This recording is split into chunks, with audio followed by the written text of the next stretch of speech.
You are tuned into The Library with Tim Einico, rapstation.com. Can't you see? There's a pattern to all eclipse, an order and arrangement. 17-year-old gone astray and lost the way. Packed the bags after school, ran off one day. Told nobody and camped at her boyfriend's, even though he said that sometimes he hears voices. That old saying, two's better than one, and she figured full free. He's 1/16th of the Almighty, one half of Glass City.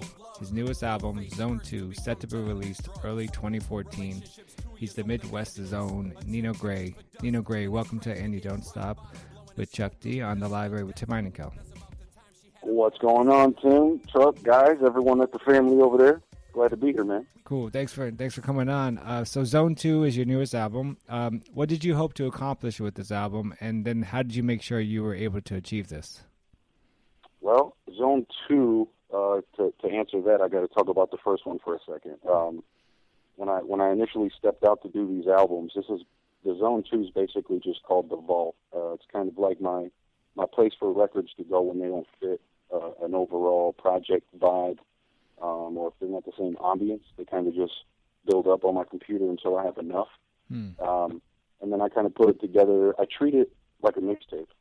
It's basically just a mix of creative songs I've made, but I present it to you in album form. So this is basically my mind's overflow. After I do albums, the stuff that doesn't make it to projects or doesn't get featured on stuff, this is where the vault comes in. So as far as doing what I wanted to get done with this, I wanted to give some of the fans back some stuff this year because they had backed us so well with Almighty, the Second Coming. So I put this up for exclusive for a little while before 2014 it hits all the vendors. This album was basically just to give something to the fans that they weren't expecting, and I did it right before Christmas. So it was just a big grab for the people. That's all. Nice. The first track of the album is I guess it's $0 SOS. SOS. Hey, there we go.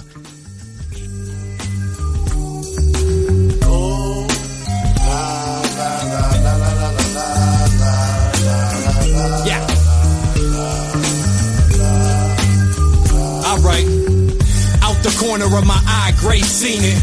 The masses working in wait of the weekend. Society starting to come apart at the seam stitch, but you don't notice because you're too busy tweeting. School And it could snorting technically be categorized under like a socially conscious track and also a critique of society. Was this purposeful to be the first track? And can you talk more about this track?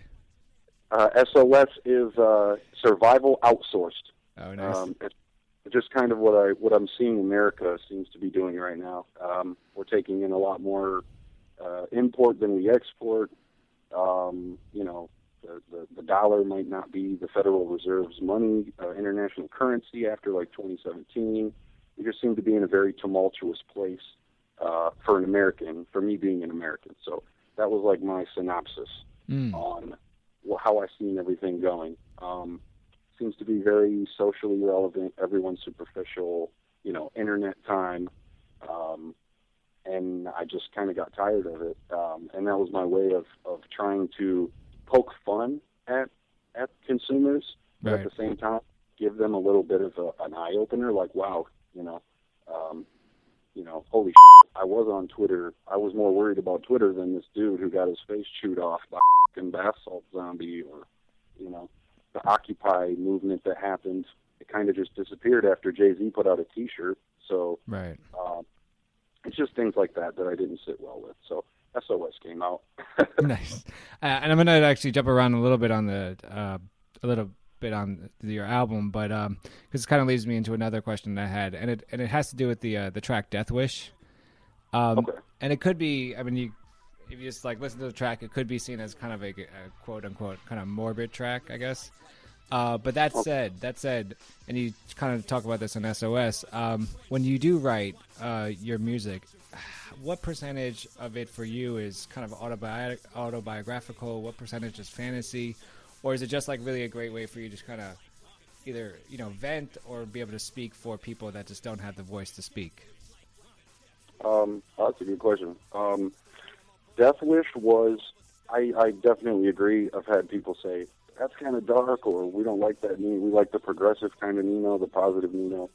But don't get it twisted. That is positive. It's just death is another chapter of life.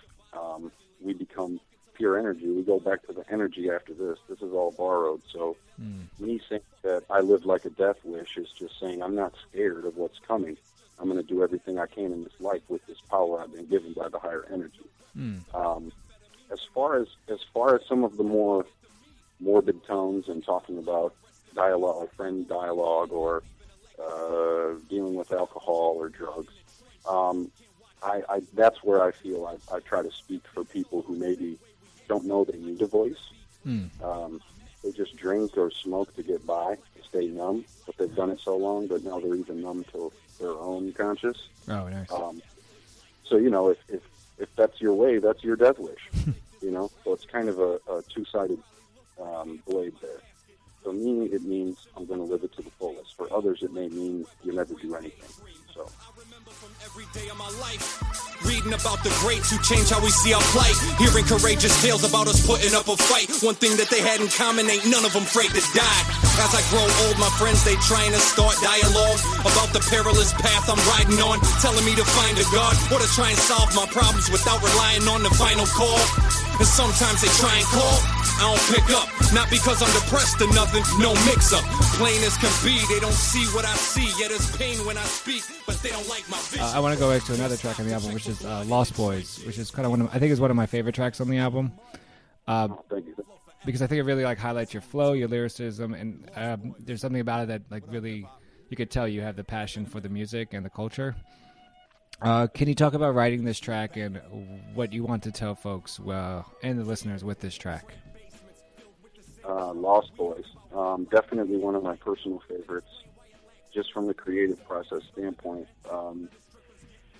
Just really reminiscent. I don't know why, but every time I hear someone say the name or if I hear the song come on, first thing that pops in my head is running around with a backpack full of graffiti cans and tabs and trying to spray at 3 a.m. right before first shift comes around. So got a couple hours to tack up and dry before they come by. Listening to Scarface and Ghetto Boys and everyone from Cali, and I was coming into my own as a 13, 14, 15-year-old kid, but at the same time I was also seeing hip-hop and that culture change, and needless to say, it was a good spot in my life. So I wanted to share with everyone one of the reasons why, many reasons why I do this music, none of which being money, but one of the biggest cliche-est ones is love. If it wasn't for some of this music that I mentioned, the Busta Rhymes and Scarface and Jay and whatever, Nas, I don't feel I'd be in the same position. Almost to the point that I'm not sure if I would be here in some cases, because I really was lost until I found a way to kind of vent and put my voice out there. So Lost Boys was a kind of a throwback to when I was finding myself as an MC and as a human being. Like quick draw, McGraw. Of course, live swinging then you die by the sword. I'm aiming for the parking lot, the fences get ignored. I'm never ever gonna forget what I learned watching the sport. And that's if you feeling left out, player, rush the court. You feeling left out, player, rush the court. 1, 2, 1, 1, 2. That's something these fools just don't do. 1, 2, 1, 1, 2. That's something these youngins just don't know.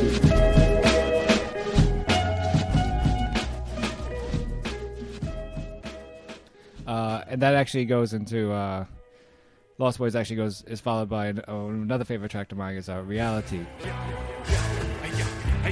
Hey yo, quick with his speech, spitting heat, admittedly not giving a bleep if it's discreet. Triple knotted laces, only things to fit my feet. I'll bring it to the booth, bet I learned it on the streets. Old heads taught me things I won't repeat. Heard them throw around sayings like, boys, you ain't old enough to blink. In a blink, they're gone now, and I'm just like y'all now. Relate to your dog now, we all have scars now. And deep down, beyond ready.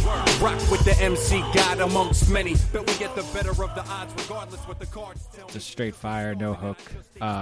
Just rhyming. which is kind of lost these days. Can you also discuss kind of the making of this track and why no hook? Reality, produced by Verbal. A shout out to Verbal, man. That whole song right there came about from him. We were in the lab one day. We don't actually get to see each other as often now, just with how life has gone. He's now married and having a good run at the married life, and I've got kids and they're in school and stuff. You know how that is, Tim. Yes. So we kind of grew apart, but not for any negative purposes. So it's nice when we get together. But we always seem to gravitate towards the heavy lyrical stuff, boom bap, kind of more fundamental hip hop aspect. Whenever we're together, because he's very by the roots boom bap guy too. We were both KRS boot camp graduates. You know what I'm saying? We grew up listening to KRS and Dougie and Big Daddy Kane and all these guys. So hooks and choruses and flashiness, like Big Daddy Kane a little bit, Rakim and then a little bit, but most of the reason why we got into rap was because we wanted to show people that lyrically and mentally we were sharp, that we could drop science, we could drop knowledge. We're not doing it out of a egotistical direction, just doing it to say that we can and that we're not stupid. So reality was basically just that. It was venting a little bit of displeasure about the industry, a little bit of life, a little bit of rap, and a little bit of show off. Nice. Nino Graye, new album, Zone 2. Thank you so much for joining me on The Library with Tim Heineke on rapstation.com. Absolutely, Tim. I'm glad to be part of the family, man. I look forward to the next one. Rock with the MC God amongst many. Bet we get the better of the odds regardless what the cards tell me. Cause we starving and I just ate spaghetti. Don't get it twisted. Rotini, flow scenery. So here's hoping you see me on the grindstone to the white bone. We so past bleeding. Nerve damage, damn them if they can't feel me. Feel my pain. By then you feel my rain. I'm familiar with pain and I'm similar to Bane. To cope with reality, there's drugs in my veins. My expression like a mask on my face, draped delicately over the Leviathan inside of him. My goal's to overdose, music martyr mode, heart explode. God spitting the illest shit I never wrote. Plus my kids holding cash, me letting out a muffled but triumphant last laugh under the grass. If you indulge, find the higher your choice and just vibe to the vibe while I make this noise. It's like a field full of minds and blind men. We all just wandering, one step from blowing up.